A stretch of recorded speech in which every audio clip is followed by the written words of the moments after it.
Bismillahirrahmanirrahim. Assalamualaikum warahmatullahi wabarakatuh. Alhamdulillahi rabbil alamin. Wabihi nasta'inu ala umurid dunya waddin. Wa sallallahu wasallam ala nabiyyina Muhammadin wa ala alihi wa ashabihi ajma'in. Amma ba'd. Allahumma anfa'na bima 'allamtana wa 'allimna ma yanfa'una wa zidna 'ilma wa aslih lana sya'nana kullah wala takilna ila anfusina tarfata ain. Hadirin hadirat rahimani wa rahimakumullah. Puji syukur kehadiran Allah tabaraka wa taala yang memberikan kepada kita nikmat, rahmat dan kasih sayangnya, sehingga dengan itu kita dapat melanjutkan ubudiyah kita kepada Allah Subhanahu wa taala lewat amal soleh kita, baik yang berbentuk wajib maupun yang bukan, yaitu yang sunnah. Semoga Allah Azza wa Jal memberikan kemudahan kepada kita semuanya untuk melewati sisa-sisa usia ini dengan beramal soleh secara maksimal kepadanya. Allahumma amin. Salawat dan salam tetap kita tujukan kepada Rasul kita yang mulia dan Nabi kita tercinta Muhammad bin Abdullah alaihi afdalus salati wa atammu taslim. Pada kesempatan yang mulia ini, dengan taufik dan pertolongan Allah Subhanahu wa taala, kita lanjutkan pelajaran kita membaca kitab tentang fikih dan akhlak bagi kaum wanita, yang kali ini kita bacakan hadis ke 32 di halaman 333 yang judulnya adalah mengubah ciptaan Allah untuk mempercantik diri. Mengubah ciptaan Allah Subhanahu wa taala untuk mempercantik diri. Para ummahat rahimani rahimakunallah, berhias, mempercantik diri itu identik dengan urusan wanita, dan itu disunnahkan, disyariatkan, apalagi mereka yang telah bersuami. Namun di dalam berhias dan mempercantik diri ada norma-norma syariat, karena Islam ini bukan agama yang menjadi identitas seseorang, tidak. Bukan hanya sekedar itu, melainkan Islam ini adalah aturan, keyakinan yang mengatur kehidupan manusia, yang mengerti secara detail apa yang bermanfaat bagi manusia itu dan apa yang bermudarat bagi mereka. Itulah syariat. Ya. Jadi bukan hanya sekadar berbangga saya seorang muslim, saya seorang muslimah, walaupun itu merupakan karunia dan nikmat Allah yang paling besar. Karena hidayatul Islam, ya, adalah nikmat yang paling besar. Tetapi setelah seorang mendapatkan hidayatul Islam, dia berkewajiban menjadikan Islam itu pedoman hidupnya, aturan yang berlaku di dalam hidupnya. Tidak bisa dia hidup seenak perasaan hawa nafsunya, tetapi harus tunduk kepada aturan syariat Islam yang datang dari Allah Subhanahu wa taala dan Rasulullah sallallahu alaihi wasallam dalam bentuk ayat-ayat Al-Qur'anul Karim dan hadis-hadis Nabi sallallahu alaihi wasallam yang sahih. Setidaknya ada 3 hal yang harus diperhatikan oleh seorang wanita di dalam berhias, mempercantik diri, sebagaimana itu dikatakan oleh Imam Asy-Syaukani rahimahullah di dalam Fathul Qadir. Yang pertama adalah tidak tabarruj. Apa itu tabarruj? Al-Imam Asy-Syaukani mengatakan dalam Fathul Qadir, ya, tabarruj adalah seorang wanita menampakkan sebagian perhiasan dan kecantikannya yang seharusnya wajib untuk ditutupi, yang mana dapat memancing syahwat lelaki. Ini definisi ringkas daripada tabarruj, berhias, ya. Jangan tabarrujnya ala jahiliyah maksudnya, yaitu mereka-mereka yang tidak mengerti dan paham tentang aturan Islam. Nah, ini dilarang dilarang keras oleh Allah Azza wa Jalla di awal-awal buku ini dibaca. Ya, di mana di awal buku ini Allah Azza wa Jalla, materi yang pertama maksudnya dimuat adalah menetap di dalam rumah. Diawali dengan sepotong ayat dari surah Al-Ahzab ayat 33. Allah Jalla wa Ala mengatakan, waqarna fi buyutikunna wa la tabarrajna tabarrujal jahiliyatil ula, pada halaman 15 dari buku pedoman kita. Yang artinya, dan hendaklah kamu tetap tinggal di rumahmu. Maksudnya kamu para wanita. Dan janganlah kamu berhias dan bertingkah laku seperti orang-orang jahiliyah dahulu. Ya, ini kewajiban kita bersama.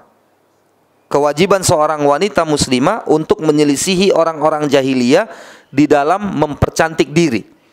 Sekali lagi kita katakan, mempercantik diri tidak dilarang, bahkan disunnahkan, disyariatkan dalam agama kita yang mulia ini. Tetapi perlu diperhatikan poin-poin penting yang berkaitan dengan itu. Di antaranya 3 poin yang akan kita sampaikan ini. Ya.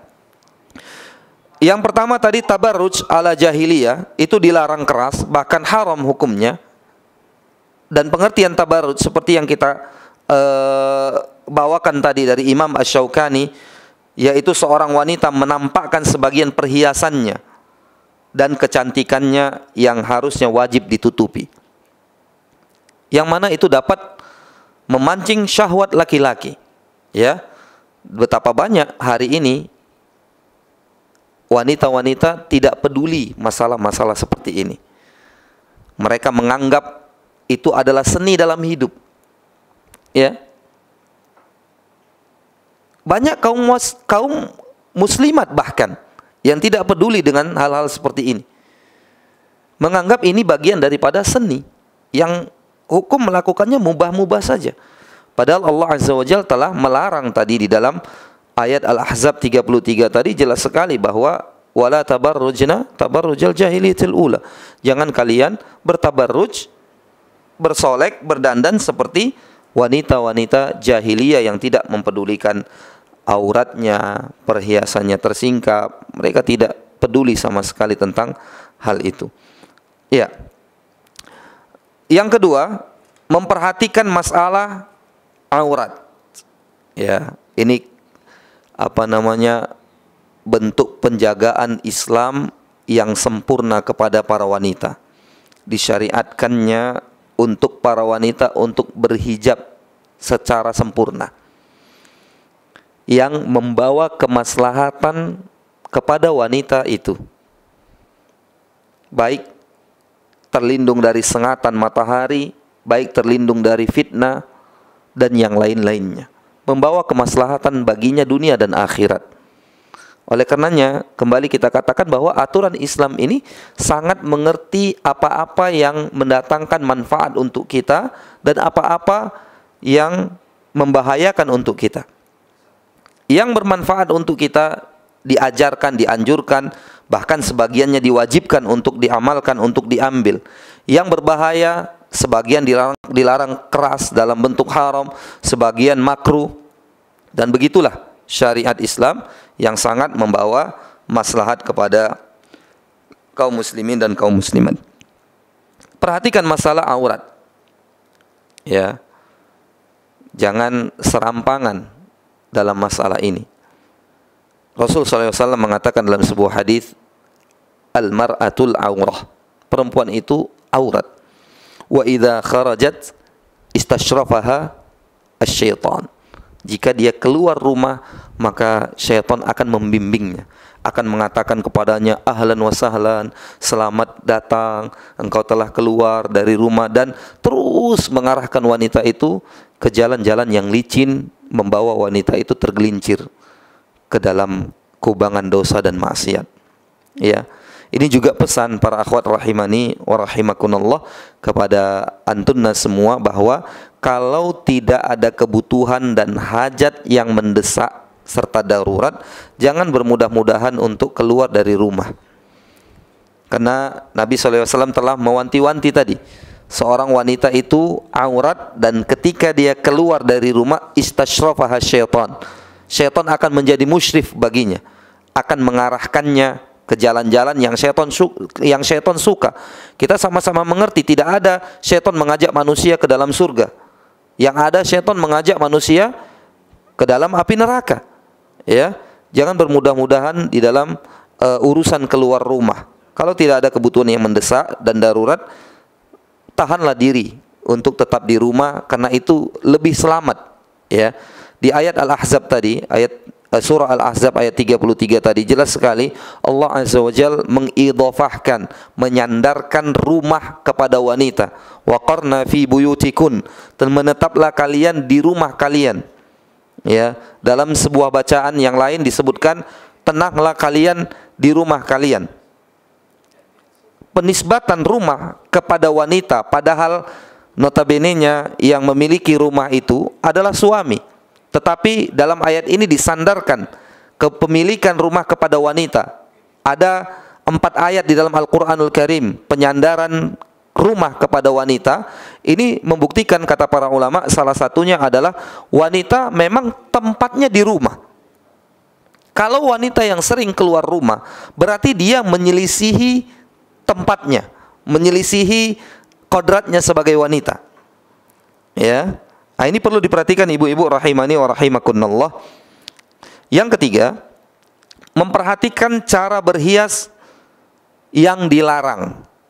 Tadi disebutkan bahwa berhias itu disunnahkan, bahkan dianjurkan, ya. Tetapi perhatikan cara-cara dan apa saja yang dilarang di dalam berhias.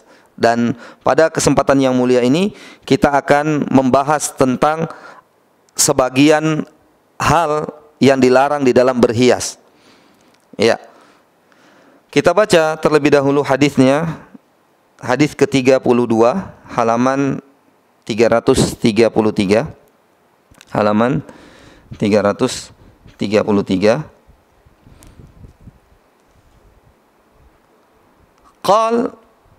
Qala Abdullah bin Mas'ud radhiyallahu anhu, la'anallahu al-washimati wal mutashimati wal mutanammisati wal mutafallijati lil husni al-mughayyirati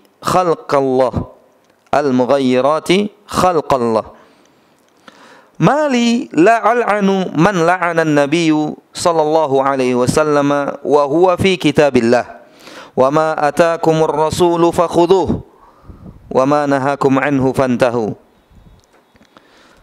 Artinya Abdullah ibn Mas'ud radhiyallahu taala anhu berkata, Allah tabaraka wa taala melaknat wanita-wanita pembuat tato dan wanita-wanita yang meminta dibuatkan tato.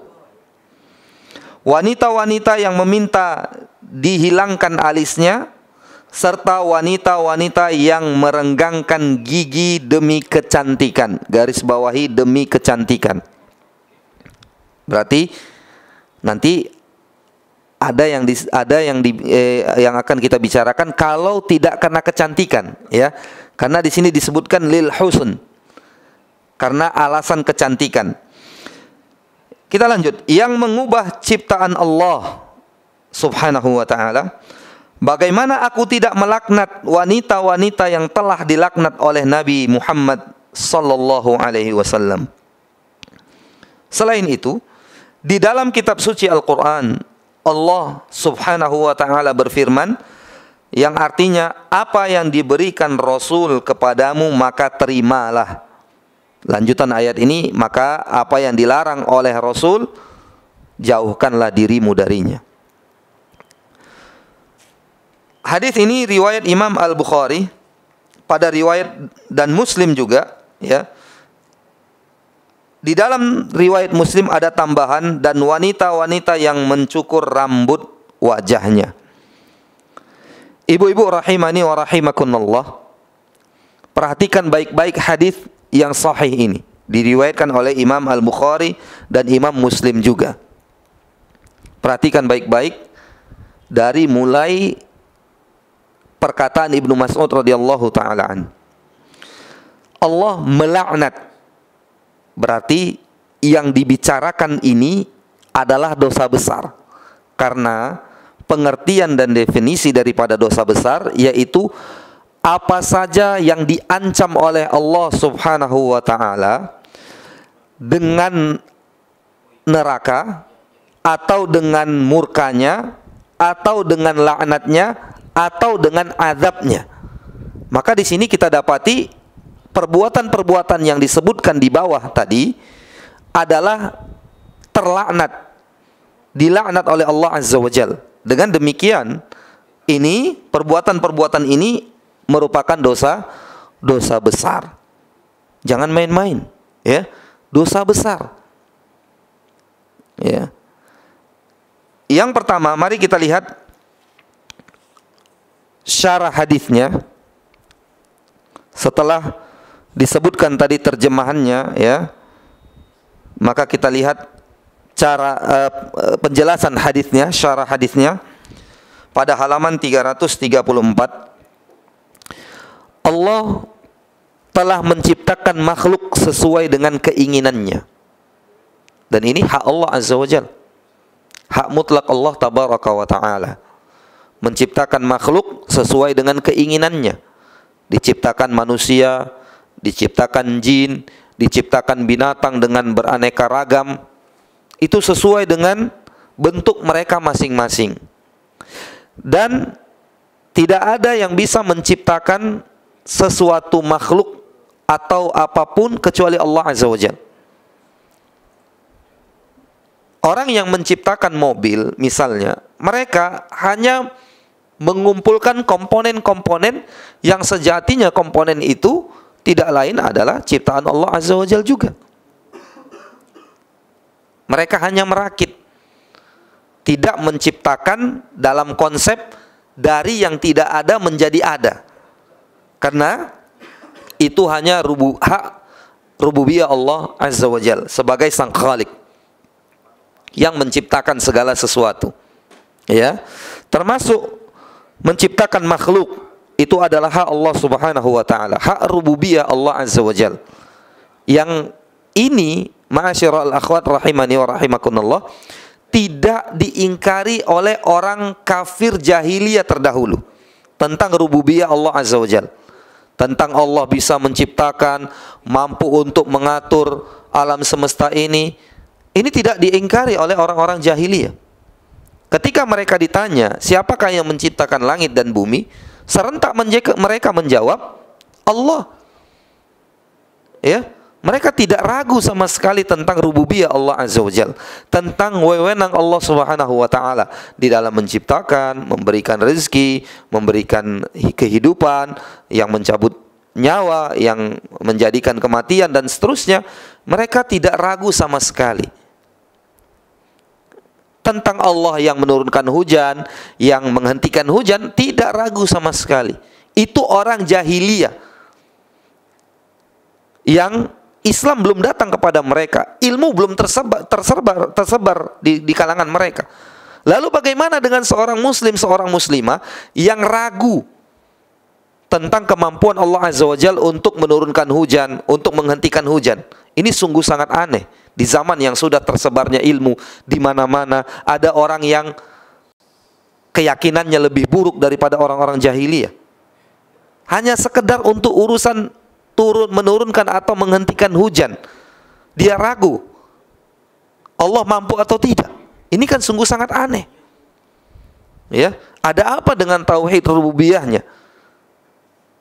Nah, ini perlu diperhatikan baik-baik. Oleh karena itu, kita sering menganjurkan jangan pernah bosan untuk mempelajari akidah, tauhid. Hari ini kita lihat betapa banyak kerusakan-kerusakan dalam akidah. Ragu tentang kemampuan Allah Azza wa Jalla. Ragu bahwa Allah menyimpan dan merahasiakan ilmu gaib. Tidak diceritakan kepada siapapun kecuali kepada para rasul yang Allah ridhoi. Orang mulai ragu. Menganggap sebagian manusia seperti paranormal, mengetahui hal-hal yang gaib, para dukun, mereka ragu. Ini bermasalah dalam tauhid rububiyahnya. Jangan macam-macam soal ini. Ya, Karena orang jahiliyah sendiri mengakui tentang kerububiyahan Allah Azza wa Jalla. Kewenangan Allah Azza wa Jalla di dalam mengatur, menciptakan, memberikan rezeki itu diakui oleh orang jahiliyah. Masa iya? Masa kita sekarang sudah tersebarnya ilmu terang benderang seperti ini, tauhid diajarkan di mana-mana, ada kaum muslimin, kaum muslimat yang masih terpuruk di dalam kejahiliaan di zaman yang penuh dengan ilmu pengetahuan, ilmu agama seperti sekarang ini? Ini kalau ada sungguh sangat miris sekali. Oleh karenanya kita mengajak kepada kaum muslimin, kaum muslimat untuk senantiasa mempelajari akidah. Karena Islam itu sendiri seperti yang kita katakan tadi, aturan hidup. Hukum-hukumnya harus dijalankan. Akidahnya harus diyakini. Bukan hanya identitas semata. Oh, saya seorang muslim, seorang muslimah cukup. Tidak. Ya, melainkan dia harus menjalankan syariat Islam. Di antara syariat Islam yang paling terpenting adalah at-tauhid. Kenapa yang paling terpenting? Sekian banyak disiplin ilmu agama, ada ilmu hadis, ilmu Quran dan yang lain-lain. Yang paling terpenting itu adalah ilmu akidah. Karena ilmu akidah itu berbicara tentang Allah Azza wa Jalla. Tidak ada yang lebih penting, yang lebih kita cintai daripada Allah Subhanahu wa taala. Inilah yang menyebabkan ilmu akidah itu unggul daripada ilmu yang lain. Nomor satu, karena dia mempelajari yang dikandungnya tentang Allah Subhanahu wa taala. Tidak ada yang lebih hebat, tidak ada yang lebih mulia, tidak ada yang lebih patut untuk dicintai kecuali Allah Subhanahu wa taala. Ya, kita kembali kepada penjelasan hadis. Allah Subhanahu wa taala menciptakan makhluk sesuai dengan keinginannya. Dia menjadikan manusia dengan bentuk tersendiri. Begitu juga dengan binatang, dan istimewa penciptaan manusia. Laqad khalaqanal insana fi ahsani taqwim. Allah Azza wa Jalla telah menyatakan, dan sungguh kami telah menciptakan manusia itu fi ahsani taqwim, dengan keadaan yang paling terbaik. Di samping kelemahan manusia itu sendiri, manusia ternyata diciptakan dengan bentuk yang paling terbaik. Ini anugerah Allah Azza wa Jalla kepada manusia itu sendiri. Diciptakan parasnya yang sempurna, diberikan kepadanya akal, diberikan kepadanya rezeki dan yang lain-lain. Ini anugerah dari Allah Azza wa Jalla yang patut untuk kita syukuri. Allah kemudian menjadikan segala ciptaannya tersebut dalam berbentuk dan jenis, dalam beberapa bentuk dan jenis. Allah menciptakan semua ciptaannya dengan bentuk yang paling baik. Tentunya dia ingin kalau bentuk ciptaannya ini tetap seperti kondisi semula. Ya. Tetap dalam kondisi semula. Makhluk merupakan ciptaan Sang Khalik dan Allah adalah Al-Khalik. Mengubah ciptaan walau sedikit dari bentuk aslinya berarti sama saja telah menyerupai ciptaan Sang Khalik. Dia turut menandingi kemampuan Allah Azza wa Jalla dalam urusan penciptaan. Nah, ini luar biasa ini dosanya. Ya. Kita lanjut. Sebagaimana halnya dengan perkara menggambar makhluk bernyawa yang mengandung makna menyerupai ciptaan Allah Azza wa Jalla. Untuk orang yang menggambar, memahat, mengukir, Allah Azza wa Jalla menantang dia di hari kiamat. Maksudnya menggambar, mengukir makhluk hidup. Ya. Maka Allah menantang dia di hari kiamat dan diperintahkan kepadanya untuk menghidupkan apa yang telah dia gambar, dia lukis, dia pahat, dia ukir dari makhluk hidup itu sendiri. Ya. Ini menggambar, mengukir, memahat dilarang keras dan haram hukumnya. Ya. Dalam bentuk yang kita sebutkan tadi, yaitu mengukir, memahat, melukis, ya ini haram hukumnya. Adapun mengambil gambar dengan alat-alat yang seperti kamera misalnya, ini perbincangan para ulama di dalamnya. Sebagian mereka mengatakan ini hukumnya sama dengan seorang bercermin, hanya menangkap apa yang dicermin itu, tidak mengukir dan tidak melukis. Maka dengan alasan itu ini dibolehkan, dengan catatan ya, jangan bermudah-mudahan, kalau dibutuhkan maka dibolehkan, seperti urusan identitas misalnya, pas foto KTP, paspor, SIM dan yang semisalnya, maka ini dibolehkan ya. Adapun bermudah-mudahan maka jangan sampai demikian dalam hal ini ya. Nah, sebagian para ulama yang lain tidak membedakan yang bernama gambar, baik yang dihasilkan kamera ataupun yang dihasilkan dengan ukiran tangan, sama saja hukumnya haram. Maka ya, kita lihat ini masalah diperselisihkan para ulama antara halal dan haram. Berarti ini masalah yang tidak boleh dianggap sepele. Artinya di mana-mana tempat spot-spot foto selfie, ya kan? Kenapa? Alasannya nanti jarang-jarang ke tempat ini untuk kenang-kenangan dan yang lain-lain. Setidaknya Anda yang melakukan dan bermudah-mudahan dalam hal itu jatuh kepada perselisihan para ulama antara halal dan haram, antara hitam dan putih. Iya kan? Nah, jadi jangan bermudah-mudahan dalam masalah ini. Iya. Kalau diperlukan ya wallahu taala alam, silahkan saja, seperti dokumentasi acara misalnya ya, maka wallahu taala alam boleh-boleh saja karena ada alasan keperluan seperti yang kita sebutkan tadi. Kita lanjut. Oleh karena itu, mengubah ciptaan Allah termasuk kategori dosa besar. Ini harus digarisbawahi. Allah melaknat pelaku dan orang yang menyuruh untuk melakukannya. Ini konsep ta'awun 'alal itsmi wal 'udwan, gotong royong dalam urusan dosa dan permusuhan. Ini tidak boleh, haram hukumnya ya. Tolong menolong dalam urusan dosa dan permusuhan. Adapun setan, adapun syaitan, ia gemar melakukan perbuatan ini. Sebagaimana Allah berfirman tentang janji busuk syaitan kepada anak cucu Adam. Dalam ayat An-Nisa 119, lihat halaman 335.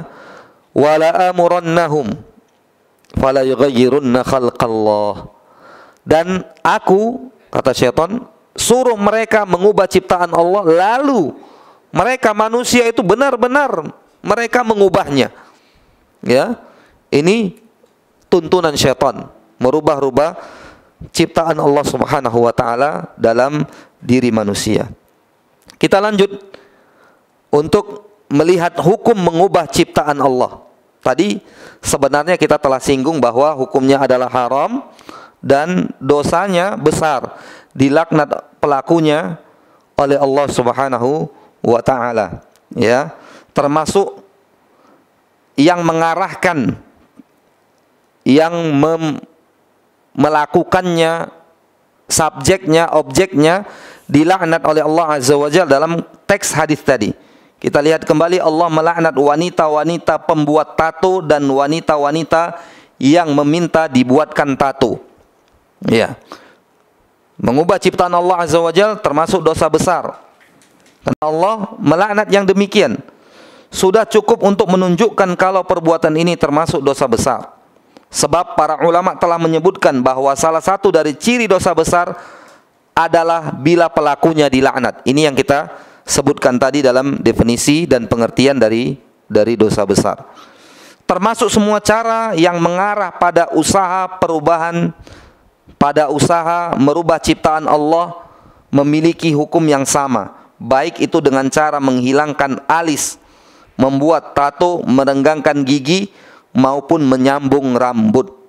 Mengubah ciptaan Allah hukumnya haram, baik bagi laki-laki maupun perempuan. Namun keterangan dalam hadis ini khusus ditujukan kepada kaum perempuan. Maksudnya kita berbicara spesifik ya tentang wanita, karena pelajaran kita adalah membaca hadis-hadis fikih dan akhlak untuk wanita. Sebab perbuatan yang dikerjakan jelas dalam hadis tersebut sangat sedikit dilakukan oleh kaum lelaki, bahkan sangat jarang. Perbuatan seperti itu sudah umum menjadi tingkah laku kaum perempuan, ya. Walaupun ada dan masih banyak, mayoritas bahkan pelaku tato dan mentato adalah kaum lelaki. Tetapi yang menghilangkan alis mata itu dilakukan oleh kaum wanita. Ada kaum pria yang melakukannya, tapi kaum pria yang tidak sehat, ya, tidak sehat. Mohon dipahami kata-kata tidak sehat tersebut. Ada laki-laki yang memang alis matanya dia bentuk, tapi itu laki-laki yang tidak sehat, tidak sempurna dia sebagai seorang lelaki. Mari kita lihat, ibu-ibu rahimani rahimakunallah, tentang tato. Ya. Pada halaman 335. Imam An-Nawawi berkata, tato hukumnya haram bagi perempuan yang menato dan yang diminta dibuatkan tato. Ya, ini berbahaya sekali. Yang membuatkan tato juga terlaknat. Bagaimana kalau dia menjadikan sebuah usaha pembuatan tato dengan bertarif, dibayar. Nah, ini tentu penghasilan dari situ haram. Karena pekerjaannya sendiri haram. Apa yang dihasilkan dari pekerjaan yang haram? Apa yang dihasilkan dari pekerjaan yang haram, maka hasilnya pun ikut haram. Ya, yang mentato dan yang ditato sama-sama dilaknat. Dan ini seperti yang kita katakan tadi adalah ta'awun 'alal itsmi wal 'udwan. Saling tolong-menolong dalam perbuatan dosa dan permusuhan. Terkadang perbuatan ini telah dilakukan terhadap seorang anak perempuan kala ia masih kecil. Dalam hal ini yang berdosa adalah perempuan yang mentato. Ya, sementara si perempuan kecil itu tidak berdosa karena kala itu dia belum mukallaf, belum terkena hukum syariat. Maksudnya dia belum berkewajiban untuk melaksanakan dan menjalankan syariat ini, ya. Kalau ada anak kecil ditato, maka yang terkena laknat itu adalah yang mentatonya. Namun kalau yang ditato dan yang mentato sama-sama sudah dewasa, maka kedua-duanya, ya, dilaknat oleh Allah Subhanahu wa taala. Nah, iya, kita lanjut. Para ulama madhab kami, Syafi'i, berkata bahwa bagian tubuh yang ditato berubah menjadi najis jika memungkinkan untuk dihilangkan. Ya, ini pendapat madhab Syafi'i yang dituturkan oleh Imam An-Nawawi. Jika memungkinkan untuk dihilangkan dengan cara terapi atau dengan cara apapun, selama itu mungkin, maka wajib dihilangkan. Tetapi kalau menghilangkannya dengan cara menganiaya tubuh, maka ini atau mengancam jiwa, maka ya wallahu taala alam tidak wajib untuk dihilangkan. Karena ya salat orang yang bertato itu sah. Berarti konsekuensi dari itu wudunya juga sah. Namun seperti yang dikatakan tadi oleh Imam An-Nawawi, dalam mazhab Syafi'i, kalau mudah untuk dihilangkan tanpa mencederai dengan cedera yang parah, tanpa melukai dengan luka yang parah, ya, maka diwajib dihilangkan, ya. Ini masalah tato. Kemudian kita melangkah kepada masalah yang kedua, yaitu menghilangkan atau menipiskan alis, ya. Nah, ini dosa besar, termasuk bertato juga. Semua yang disebutkan tadi dosa besar, tapi sayang dianggap remeh oleh sebagian orang. Ya, termasuk menghilangkan atau menipiskan alis. Ada yang memang wanita-wanita itu menghilangkan alisnya sama sekali. Setelah dikerik habis, ya kan? nanti dia bentuk dengan sejenis pensil, macam-macam bentuknya. Ada yang katanya bentuk keris Jawa, ada yang bentuk bulan sabit, jangan-jangan ada yang bentuk lipan kepanasan. Ya Allah, ya, ini dilaknat ma'asyara al-akhwat rahimani wa rahimakumullah oleh Allah Azza wa Jalla, pencipta kita. Dan Allah lebih menginginkan apa yang Allah ciptakan itu, itulah yang kita bawa seumur hidup. Kecuali ada perubahan-perubahan yang mungkin salah satunya nanti akan disinggung insya Allah, karena insiden, terbakar, kecelakaan, maka harus dinormalkan. Ini lain cerita, ya. Mudah-mudahan kita sampai kepada pembahasan itu nanti. Nah, menipiskan, menghilangkan atau menipiskan alis, perbuatan ini hukumnya haram.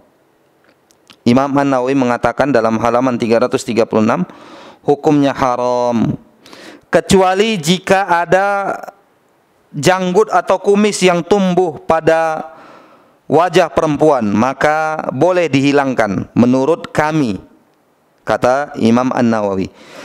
Menurut kami menghilangkannya justru sunnah. Sepintas kata menurut kami dalam tuturan Imam An-Nawawi dalam masalah ini, ya, masalah menghilangkan janggut atau kumis di wajah wanita, berarti ada menurut ulama lain. Ternyata ma'asyiral akhwat rahimani wa rahimakumullah, menurut ulama lain, kumis dan jenggot pun yang tumbuh pada wajah wanita tidak boleh dihilangkan. Ini bentuk kehati-hatian, ya, bahwa dilarang merubah ciptaan Allah Azza wa Jalla.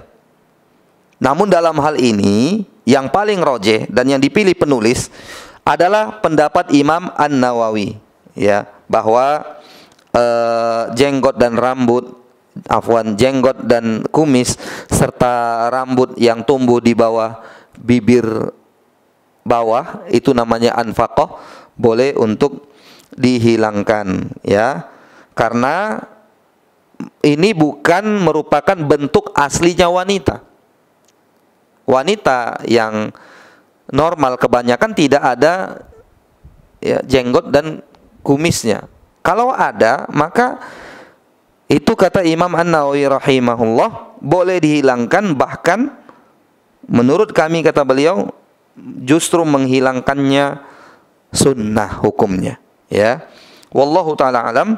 Ini yang rajih sebagaimana yang ditekankan oleh penulis. Beliau penulis buku ini memilih pendapat Imam An-Nawawi. Kita lihat poin yang berikutnya, ya. Atau kita baca sedikit di halaman 338 bagian paragraf atas. Sebagian ulama melarang mencukur janggut pada wajah perempuan dengan alasan bahwa hal ini mengubah ciptaan Allah. Ini yang kita sebutkan tadi. Di samping pendapat Imam An-Nawawi yang rajih, ternyata ada pendapat ulama lain, ya. Padahal mereka mengetahui bahwa hal tersebut jarang terjadi. Janggut bukan ciri khas seorang perempuan. Lantas bagaimana dengan lelaki yang mencukur janggutnya? Para ulama menganggap bahwa menghilangkan sebagian alis atau rambut di wajah termasuk mengubah ciptaan Allah. Maka dari itu bisa dipastikan bahwa mencukur janggut bagi lelaki juga termasuk perkara mengubah ciptaan Allah. Hati-hati ini para lelaki, sampaikan kepada para suaminya dengan pelan-pelan, ya. Jangan seperti menyampaikannya seperti pendekar baru turun gunung, ya. Yang ada nanti suaminya makin marah. Sampaikan pelan-pelan. Bang, tadi waktu ngaji ternyata ulama berbicara tentang jenggot, dan saya selaku istri abang dari mulai detik ini ridho kalau abang memanjangkan jenggot. Karena tidak sedikit ibu-ibu rahimani wa rahimakumullah, kita dengar cerita daripada para suami, wanita yang pertama kali, orang yang pertama kali tidak suka dengan jenggot suami itu adalah istrinya. Ada yang mengatakan saya geli lihatnya, saya seram lihat jenggot suami, apalagi kalau yang lebat, ya. Ya, nah ini tanggapan-tanggapan yang tidak pada tempatnya, ya. Karena mungkin itu tanggapan itu lahir dari banyaknya tontonan-tontonan yang kita konsumsi dari film-film, ya, apakah itu dari Korea, dari Jepang dan macam-macam, yang aktor-aktor atau pemainnya tidak berjenggot, sehingga sensitivitas istri terhadap jenggot mati, ya. Dia karena seringnya melihat aktor-aktor itu yang tidak berjenggot atau yang berjenggot pun mencukurnya, sehingga dia tidak menganggap jenggot itu bagian daripada syariat, melainkan sesuatu yang merusak pandangan mata. Ya, ini dirubah, ibu-ibu rahimani wa rahimakumullah. Karena suami yang berjenggot, Anda rela, Anda akan mendapatkan pahalanya. Bayangkan, ya. Dan tidak mengurangi ketampanan. Bahkan sebagian para masyarakat diceritakan dalam sebuah cerita yang menceritakan bahwa mereka ingin sekali membayar mahal untuk membeli jenggot agar diberikan kepada pimpinan mereka kalau sekiranya bisa demikian. Kenapa? Karena jenggot itu merupakan lambang keperkasaan seorang lelaki. Mereka ingin pemimpin mereka itu terlihat perkasa, ya. Mereka ingin terlihat perkasa, berwibawa dan seterusnya. Jadi hilangkan anggapan jenggot itu udik, ya. Jenggot itu ketinggalan zaman, lambang kekotoran, ya, lambang kusut masai. Hilangkan. Ini syariat Islam yang membawa maslahat untuk kehidupan manusia. Ingat, ya, ibu yang mendukung suaminya untuk merawat, memanjangkan jenggotnya, maka ibu akan mendapatkan pahala dari itu. Ya, nah. Sebuah perkara yang terancam kena laknat. Dengan demikian mencukur janggut bagi laki-laki hukumnya haram. Ini banyak dalil-dalilnya tapi tidak kita sebutkan di kesempatan ini, ya. Kita lanjut, merenggangkan gigi atau menata gigi. Disebutkan tadi dalam hadis, yaitu wal mutafallijat lil husn. Orang-orang yang merenggangkan gigi demi kecantikan. Tidak hanya merenggangkan gigi saja, termasuk mengukirnya, mengkikirnya maksud saya, kemudian meruncingkannya, bahkan memakai behel. Kalau dimaksudkan adalah merubah ciptaan Allah dengan alasan supaya tampil cantik, tidak boleh. Tapi kalau ada maslahat lain, seperti misalnya ada gigi yang kata orang gingsul, ya, yang mengganggu saat dia makan daging sepotong misalnya, yang tertelan 2/3, yang tersangkut di giginya 1/3. Ini kan sungguh mengganggu, ya. Setiap dia makan daging dia harus congkel-congkel dulu, akhirnya dia malu dan seterusnya, dia itu terganggu. Di samping itu juga ketika berbicara, membaca Al-Quran dia tidak fasih, maka ini boleh untuk dihilangkan. Atau mohon maaf, gigi yang membuat orang lain itu ilfil, mohon maaf, jijik gitu. Ini boleh untuk dihilangkan, untuk dirubah, boleh. Dengan catatan ada maslahat, sebagaimana yang diterangkan oleh para ulama. Di antaranya Syekh Muhammad ibn Shalih al-Utsaimin rahimahullah, ya, ketika ditanya tentang masalah orang yang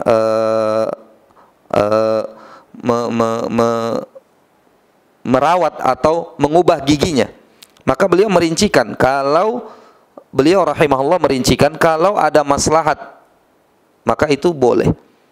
Seperti maslahat yang kita sebutkan tadi, dia kesulitan untuk makan, atau itu menjijikkan menurut pandangan orang lain, atau membuat dia sulit untuk berbahasa dengan fasih, ini maslahat, ya. Adapun untuk kecantikan tidak boleh, haram hukumnya, ya. Nah, ini perlu diperhatikan. Dalil yang mengharamkan adalah hadis yang kita bacakan tadi, wal mutafallijat, dan orang-orang yang merenggangkan giginya, yang menata giginya lil husn, untuk kecantikan semata. Nah, ini masuk ke dalam laknat Allah Azza wa Jalla dalam hadis Ibnu Mas'ud yang diriwayatkan oleh Imam Al-Bukhari rahimahullah dan juga Imam Muslim rahimahullah yang kita bacakan tadi. Ya. Adapun dalil bolehnya menanggalkan gigi, merubah gigi, atau memakai behel karena adanya maslahat adalah sebuah kisah. Ada seorang sahabat yang hidungnya terpotong di dalam sebuah peperangan, lalu dia menempelkan daun di hidungnya tersebut, tapi ya namanya daun, lambat laun ya membusuk dan melahirkan bau yang tidak sedap. Akhirnya Nabi SAW mengizinkan atau memerintahkan beliau untuk memakai hidung yang terbuat dari emas, ya. Jadi ini demi maslahat, bukan demi kecantikan. Kalau ada orang, mohon maaf, hidungnya terpotong lalu dia tidak tutupi itu dengan sesuatu, kita pun mau ketemu dengan dia ngeri-ngeri sedap, iya kan? Nah, ini membuat manusia takut. Jadi ada maslahat, boleh baginya untuk menambalnya, ya. Demikian juga dengan gigi. Asal alasannya tidak untuk kecantikan, maka itu boleh. Wallahu ta'ala a'lam. Ya. Kemudian kita lihat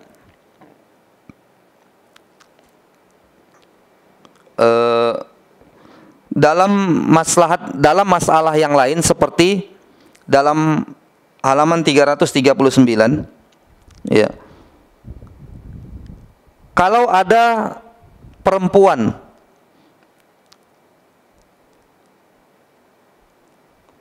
yang terkena penyakit, ya.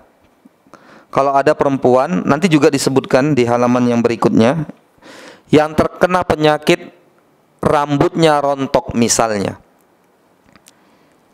bolehkah dia merawatnya, menumbuhkan rambut itu? Maka kita katakan boleh. Para ulama mengatakan boleh karena adanya penyakit. Ya, karena adanya penyakit, dan penyakit itu boleh dihilangkan, ya, dengan cara dia memakai obat-obatan yang mubah, ya, untuk menumbuhkan rambutnya, maka ini dibolehkan. Kemudian ma'asyiral akhwat rahimani wa rahimakumullah, kita masuk kepada pembahasan yang inti dari apa yang telah kita baca dari awal tadi, yaitu mengubah yang dilarang. Kita lihat halaman 339, ada banyak keterangan yang menerangkan larangan mengubah ciptaan Allah. Termasuk banyak juga keterangan yang membolehkan melakukan hal itu. Seperti berkhitan, itu merubah ciptaan Allah. Mencukur kumis, memotong kumis, mencukur rambut, ya, memotong rambut, memotong kuku, mohon maaf, mencukur rambut kemaluan, mencabut rambut ketiak, mewarnai uban dengan warna yang selain hitam, dan yang lain sebagainya. Semua ini tidak bertentangan, padahal ini juga merubah ciptaan Allah, ya. Rambut yang panjang dipotong, kuku yang panjang dipotong, kan merubah ciptaan Allah Subhanahu wa taala. Tadinya kukunya 1,5 cm, dia kurangi 0,5 cm, itu kan merubah ciptaan Allah. Tetapi ini tidak terlarang karena ada dalil yang lain yang menganjurkan masalah ini. Nabi SAW mengatakan 5 atau 10 dari fitrah, manusia dari sesuatu yang mereka lakukan karena naluri mereka ingin melakukan itu, termasuk yaitu ya memotong kuku, memotong kumis, ya, dan yang lainnya yang disebutkan di sini dan juga yang disebutkan dalam hadis Nabi sallallahu alaihi wasallam. Kita lanjut, semua ini tidak bertentangan jika ada nas yang melarang sesuatu, maka hal itu dilakukan. Semua ini tidak bertentangan jika ada nas yang melarang sesuatu, maka hal itu jangan dilakukan. Sebaliknya, jika ada nas memerintahkan atau mendiamkan, maka perbuatan itu boleh dilakukan sesuai yang dicontohkan. Namun sekarang muncul beberapa perbuatan baru yang belum pernah ada sebelumnya. Lantas dimasukkan dalam kategori mana perbuatan tersebut? Maka dari itu perlu mengetahui kaedah dan indikasi dari kata mengubah. Apa yang dimaksud dengan kata mengubah? Penulis mengatakan ada 3 yang dimaksud dengan kata mengubah. Pertama, apakah mengubah itu dari hanya yang berkenaan dengan permanen saja? Ya. Kalau yang tidak permanen, maka boleh. Tidak demikian. Kita baca, apakah sifat permanen dapat dijadikan indikasi dalam membedakan mana perbuatan mengubah ciptaan yang dibolehkan dan mana yang dilarang. Artinya, jika perubahan yang terjadi bersifat permanen, maka tidak boleh, maka tidak diperbolehkan. Namun jika hanya bersifat sementara, hal tersebut akan berubah seiring berjalannya waktu dan kembali kepada kondisi semula, maka hal itu tidak dilarang. Pernyataan seperti itu tidak dapat dibenarkan. Hal itu bertentangan dengan kasus an-namas, menghilangkan alis atau menipiskan, yang notabene-nya bersifat sementara. Ya, hari ini alis dibentuk dengan bentuk bulan sabit. Kebetulan ada keponakan yang akan nikah, umpama. Ya, nanti alis itu tumbuh lagi. Ada juga acara kantor suami dibentuk seperti keris Jawa, meliuk-liuk gitu. Ya, karena dia tumbuh lagi. Apakah yang dilarang itu hanya yang permanen saja, yang tidak permanen, yang tumbuh lagi, dibentuk lagi, tidak dilarang? Semuanya dilarang. Ya, yang demikian ia tetap dilarang dan tidak dibolehkan. Yang kedua, apakah perubahan mutlak dapat dijadikan sebagai dasar boleh tidaknya sesuatu perbuatan itu? Artinya jika perubahan tersebut bersifat mutlak maka dilarang, tetapi jika bersifat lahirnya saja maka dibolehkan. Hal ini tidak bisa dijadikan sebagai dasar karena akan bertentangan dengan kasus menyambung rambut. Perbuatan itu hanya mengubah lahiriah saja, ya, mengubah, memanjangkan, menyambung rambutnya, hanya berubah fisiknya saja, ya, mengubah lahiriahnya seorang, ya, perbuatan itu hanya mengubah lahiriahnya, perbuatan itu hanya mengubah lahiriah seseorang dan bukan perubahan secara mutlak. Meski demikian, ia tetap dilarang. Menyambung rambut tetap dilarang. Namun ada perbincangan para ulama, bagaimana kalau rambut yang disambung itu, rambut penyambung itu bahannya bukan dari rambut manusia. Apakah boleh atau tidak? Ini diperbincangkan oleh para ulama. Ada mereka yang mengatakan boleh. Ada yang merincikan, kalau dia belum bersuami maka tidak boleh. Kalau dia sudah bersuami maka boleh, apabila suaminya mengizinkannya. Dan wallahu ta'ala alam, untuk sikap kehati-hatian ya tidak diperlukan. Ya, walau ada ulama yang mengatakan itu boleh selama bahan dasar dari rambut itu, rambut palsu itu yang disambung itu bukan dari rambut manusia, ya, karena rambut manusia itu harus dihormati, itu bagian daripada tubuhnya. Selayaknya rambut itu ditanam, nggak boleh diambil dijadikan yang melengkung di kepala wanita itu, sanggul, ya, itu nggak boleh sebenarnya, karena bagian tubuh manusia ini dihormati, dijaga kehormatannya, Ya. Jadi tidak boleh menyambung rambut dengan rambut juga, dengan rambut manusia bahannya. Tapi sebagian para ulama membolehkan kalau bahannya bukan rambut, seperti sutra misalnya untuk wanita, ya, atau yang lainnya, bulu domba yang bukan berbahan najis, ya. Sebagian mereka membolehkan. Namun kalau tidak diperlukan, ya, dan tidak membuat wanita itu berpenampilan yang mohon maaf menyeramkan, maka itu tidaklah usah dipakai, tidak usah digunakan. Kita lihat kata mengubah, apakah hanya mencakup sesuatu yang berbahaya saja atau sesuatu yang tidak berbahaya juga tidak boleh dilakukan.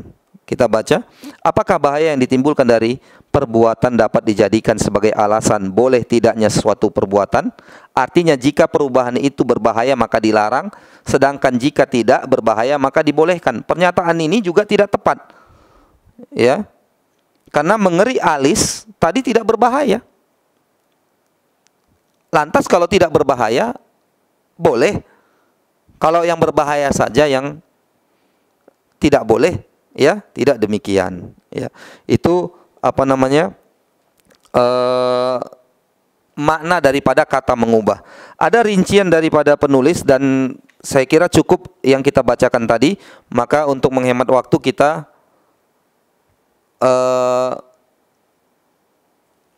melanjut kepada halaman 342. Lihat kesimpulan yang ada di dalam kotak itu. Yang tidak punya buku, saya akan bacakan.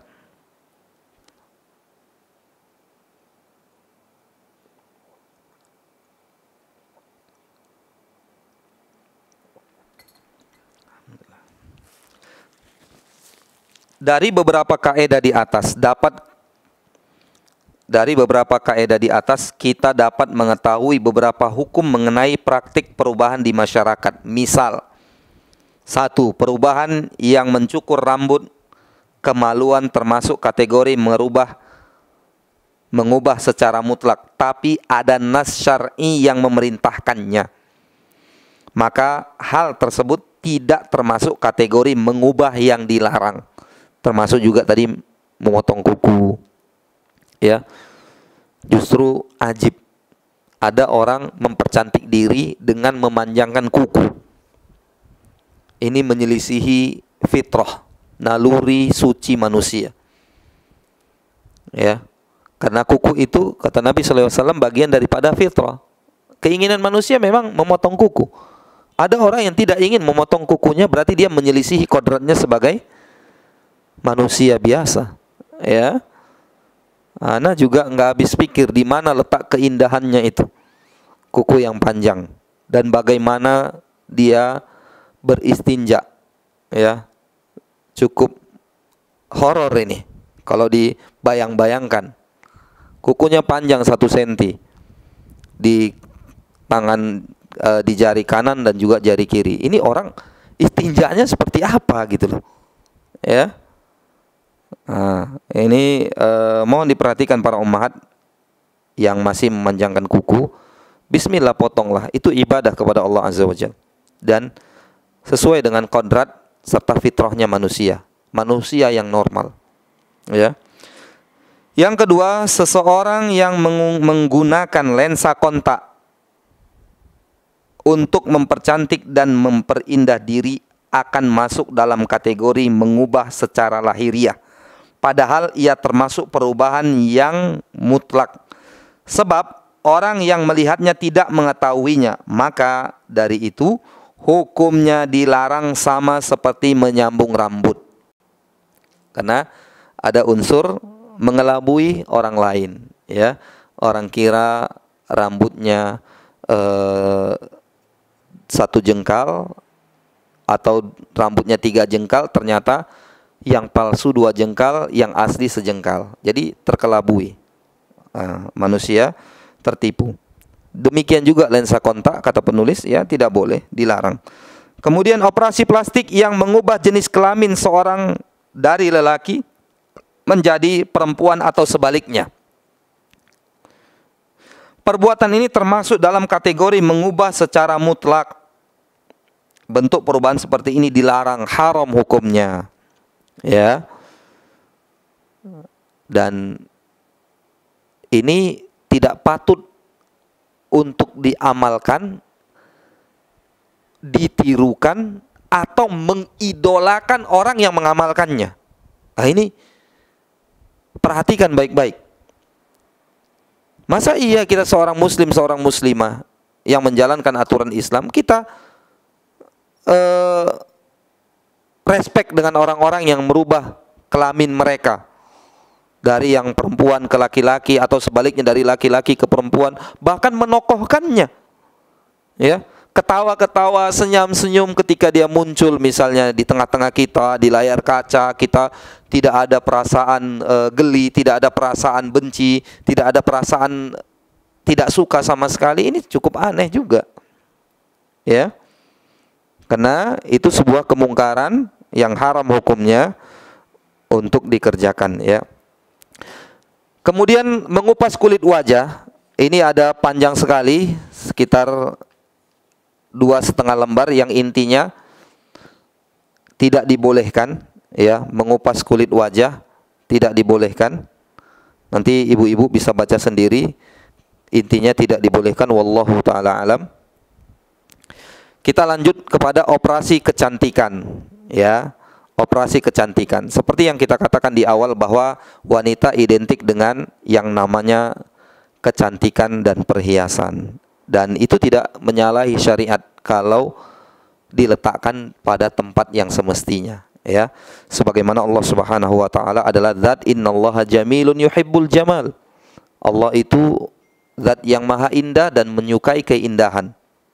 Termasuk daripada keindahan itu, dalam hadis Nabi sallallahu alaihi wasallam, ya, disebutkan seorang lelaki yang menyukai bajunya baik, bajunya bagus, sandalnya bagus, maka itu bagian daripada keindahan, tidak masalah, ya.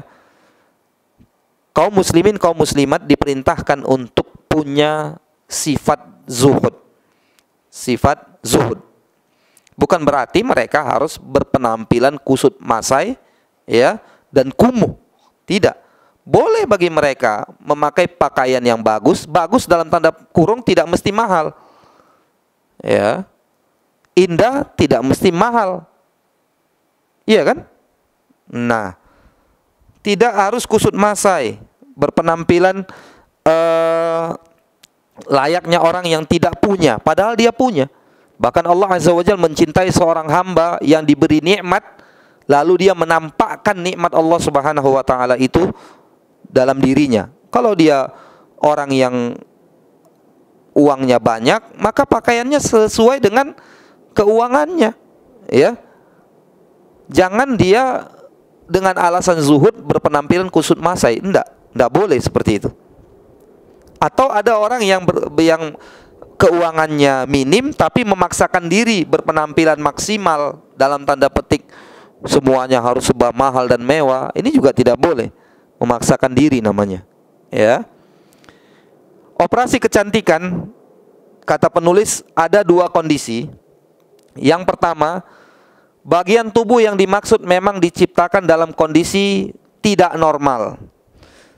1 atau A, jika kondisi anggota tubuh yang akan dioperasi masih berfungsi normal, maka tujuan untuk keindahan dalam kondisi seperti ini, ia masuk dalam kategori hukum mengubah ciptaan Allah. Contohnya, hidungnya tadi 1,5 cm, dioperasi jadi 3,5 cm. Hidungnya oke, tapi tidak disesuaikan dengan bentuk mulutnya, ya jadi lucu, iya kan? Dioperasi lagi mulutnya, tidak sesuai dengan rahangnya, akhirnya dia jadi manusia oplosan, manusia operasi plastik, ya. Tidak boleh, yang normal tidak boleh dioperasi, ya, untuk alasan kecantikan, tidak boleh. B, yang kedua, jika kondisi anggota tubuh tersebut rusak karena bentuknya yang demikian, maka operasi bertujuan untuk mengembalikannya ke kondisi semula Dalam kondisi ini anggota tubuh tersebut boleh diubah karena adanya penyakit. Meski hasil operasi ini nantinya akan mempercantik tampilan secara lahir, hal itu hanya efek samping bukan tujuan utama. Jelas ya? Karena adanya penyakit dioperasi, hasil operasinya lebih baik daripada anggota tubuh semula, maka itu tidak mengapa karena itu bukan tujuan melainkan efek samping. Ya. Kondisi kedua, sesuatu yang ingin dioperasi itu baru muncul, padahal sebelumnya tidak ada. Misal, jika sesuatu kejadian menimpa anggota tubuh seperti kecelakaan, terbakar, atau yang serupa dengannya. Selanjutnya, anggota tubuh tersebut dioperasi sebagai usaha untuk menghilangkan sesuatu yang menimpa anggota tubuh. Meskipun tersirat maksud untuk memperindahnya,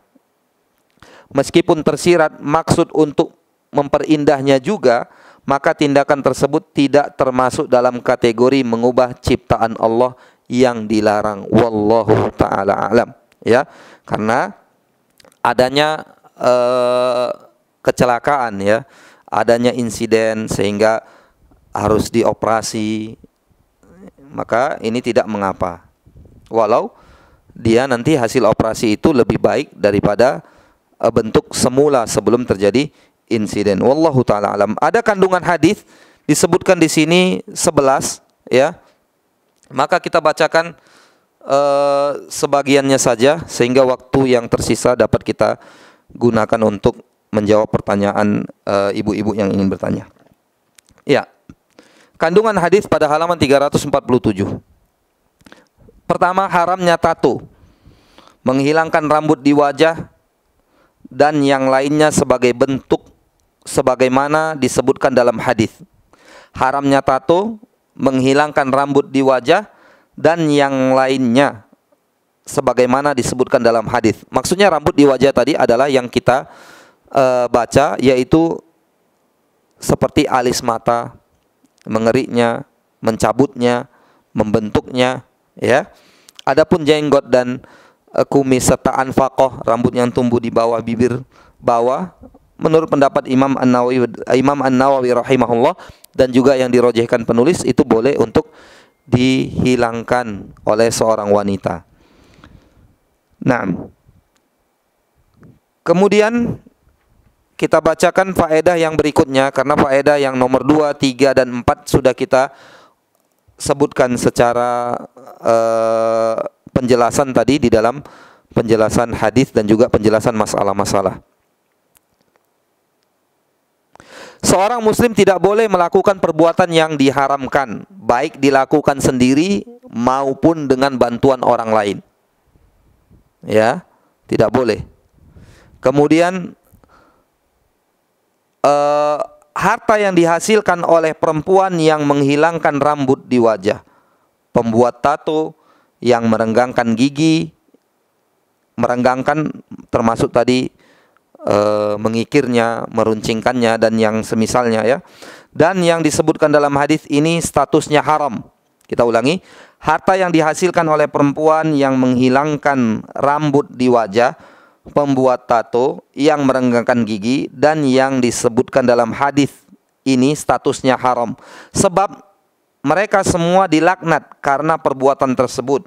Untuk itu perbuatan tersebut jangan dijadikan sebagai mata pencaharian. Ini kalau ada di sebagian klinik-klinik kecantikan, ya, yang kebetulan ibu-ibu ownernya, maka ini sangat perlu untuk diperhatikan agar hal-hal seperti ini tidak ada di klinik kecantikan yang kita miliki. Ini yang dapat kita sampaikan pada kesempatan yang mulia ini.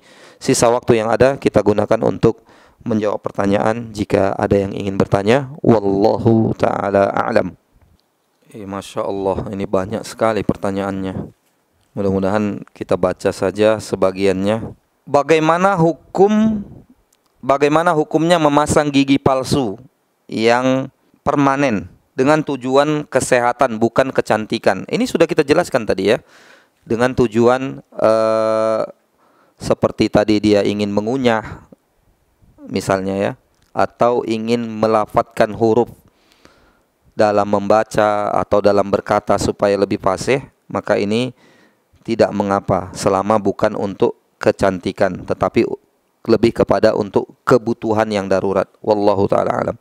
Apa hukumnya memakai kawat gigi untuk merapikan gigi? Karena anak saya waktu kecil terjatuh dan giginya masuk ke atas dan tumbuh menjadi miring. Bolehkah untuk pakai kawat gigi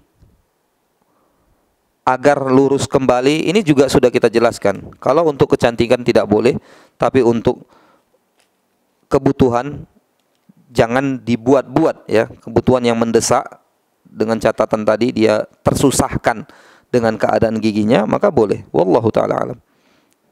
Kita pilih pertanyaan-pertanyaan yang berkaitan dengan tema kita saja. Mohon maaf ibu-ibu ya, karena waktunya tidak cukup kalau pertanyaan yang subhanallah super banyak ini. Ya, kita baca semua. Allahul musta'an. Ustadz, bagaimana memakai inai di di gambar bunga ya pada jari tangan wanita pada saat pesta pernikahan? Juga memakai alis palsu, menyambung alis. Menyambung alis tidak boleh. Sama dengan menyambung rambut tadi ya, tidak boleh. Tapi menyambung rambut tadi ada rinciannya. Kemudian memakai inai, iya, inai kalau dijamin bahannya tidak akan menghalangi air wudhu untuk masuk ke kulit, wallahu ta'ala alam, maka boleh. Tapi dikhawatirkan bahwa berhias dengan cara seperti ini, dikhawatirkan ya ibu-ibu ya, termasuk bagian daripada berhias yang dilarang ya. Maka anjuran saya pribadi ya, kalau ditinggalkan lebih afdal ya kan. Dan tidak sedikit orang melihat inai yang penuh di tangan itu merasa geli dan aneh. Penuh, hampir menutupi setengah lengannya ya kan. Saya pun heran, itu letak cantiknya di mana? Karena warna kulitnya seharusnya dilihat oleh suaminya dengan terang benderang, tertutupi dengan warna inai. Kadang-kadang bentuk bunga, bukan bunga saja, bahkan kebun bunga pun ada di sana, penuh tangannya. Ya, sebaiknya menurut pribadi saya ditinggalkan. Wallahu ta'ala alam. Saya mau nanya, kalau anak saya kemarin lahir bibirnya sumbing dan gigi atasnya berubah. Terus saat ini saya udah operasi bedah kecantikan bibir anak saya. Terus sekarang anak saya pakai behel. Apakah perbuatan tersebut perbuatan dosa besar Ustadz? Terus bagaimana solusinya Ustadz? Masya Allah. Resiko para Ustadz sudah terjadi baru ditanya. Ya. Nah, yang sudah terjadi ya sudahlah. Ya. Kalau tujuannya adalah untuk mempermudah dia, karena mohon maaf, sumbing itu lahir tidak normal, maka menormalkannya kembali dengan cara operasi masuk daripada bagian penjelasan kita tadi. Boleh insya Allah ya. Adapun pakai behelnya, kalau memang dia masih kesulitan juga, sudah dioperasi ternyata cuma yang bagus itu bagian lain, gigi tidak, dan itu menolong dia untuk memudahkannya mengunyah, berbicara seperti yang kita jelaskan tadi, wallahu ta'ala alam, boleh ya. Ini juga sama, bagaimana dengan wanita yang suka mempercantik diri dengan berinai, pesta pemakaian inai di tangannya? Ini sudah kita jawab tadi. Ustadz, ana mau bertanya, silahkan. Apa hukumnya untuk wanita yang suka meluruskan rambut, dalam kurung smoothing rebonding? Iya, kalau untuk alasan kecantikan, banyak juga wanita yang keriting cantik, karena cantik itu relatif ya. Cantik itu relatif. Kalau tidak ada kebutuhan, maka ini sebaiknya tidak usah dilakukan, karena dikhawatirkan masuk kepada bagian daripada merubah ciptaan Allah Subhanahu wa ta'ala. Wallahu ta'ala alam.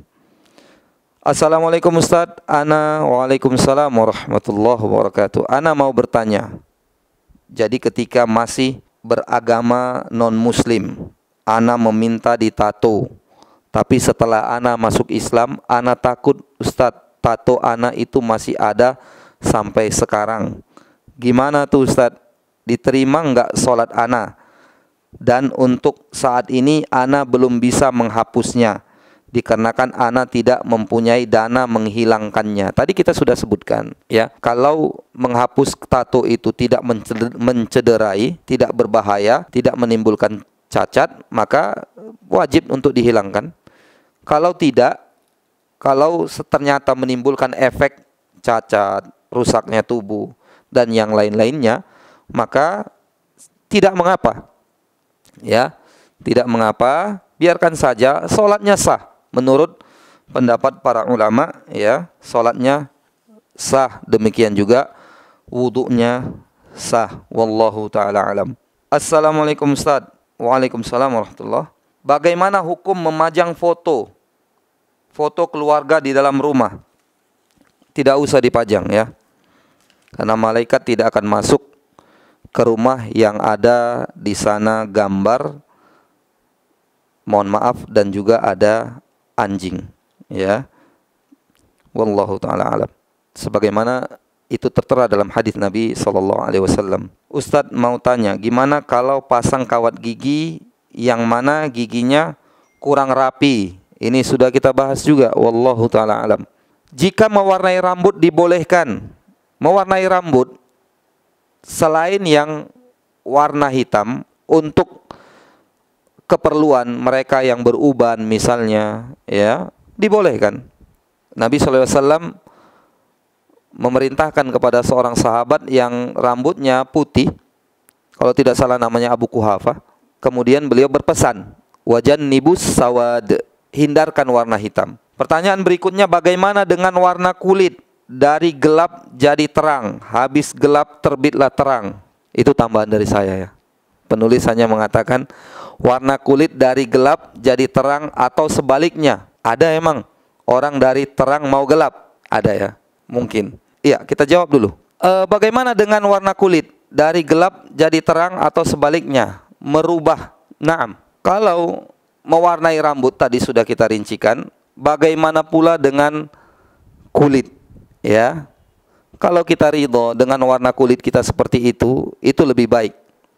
Namun kalau kita ingin mengubahnya bukan dengan cara mengoperasi ya, hanya sekedar memakai lotion misalnya, dan tidak perubahan yang signifikan, wallahu taala alam, itu boleh saja. Ya.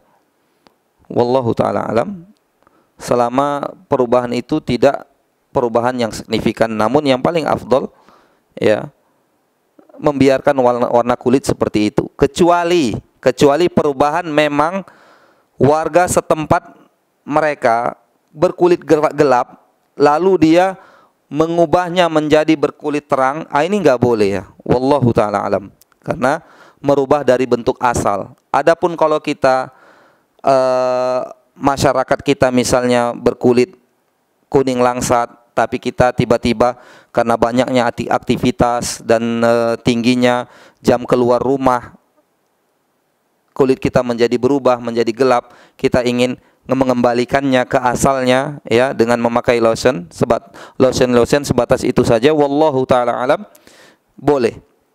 Bagaimana? Apakah mencukur kumis bagi laki-laki dibolehkan? Terima kasih jawabannya Ustadz. Iya, mencukur kumis bagi laki-laki ini terlahir daripada pandangan. Apakah mencukur kumis itu mencukur habis atau merapikannya? Kedua-duanya boleh. Wallahu ta'ala alam. Apakah memakai gigi palsu boleh? Karena kalau gigi ompong di depan rasanya agak malu atau minder. Syukron. Jazakumullahu khairan. Afwan wa jazakillahu khairan. Kalau di belakang ompongnya itu nggak ada masalah. Yang masalah memang ompong di depan. Iya. Kalau tujuannya untuk berhias seperti yang kita katakan dan kaidah umum yang disebutkan oleh penulis tadi, maka tidak boleh. Kalau alasannya hanya sekedar malu atau minder, maka tidak boleh. Karena dia bertujuan untuk mempercantik diri. Kalau tujuannya karena sulit mengucapkan huruf tha, Ustadz, karena tha itu pengucapannya di ujung lidah, di dekat gigi. Sementara gigi depan ompong, kebablasan anginnya, jadi tidak tha yang keluar, ya. Maka itu boleh karena ada hajatnya. Ana kira ini yang dapat ana jawab pada kesempatan yang mulia ini. Mohon maaf dengan pertanyaan-pertanyaan yang lain. Mudah-mudahan bermanfaat untuk kita semua. Wallahu taala a'lam. Kita tutup. Subhanakallahumma bihamdika asyhadu an la ilaha illa anta astaghfiruka wa atubu ilaik. Wa sallallahu wasallam wa baraka wa an'am ala nabiyyina Muhammad wa ala alihi wa sahbihi ajma'in. Wa akhiru da'wana anil hamdulillahi rabbil alamin. Wassalamu alaikum warahmatullahi wabarakatuh.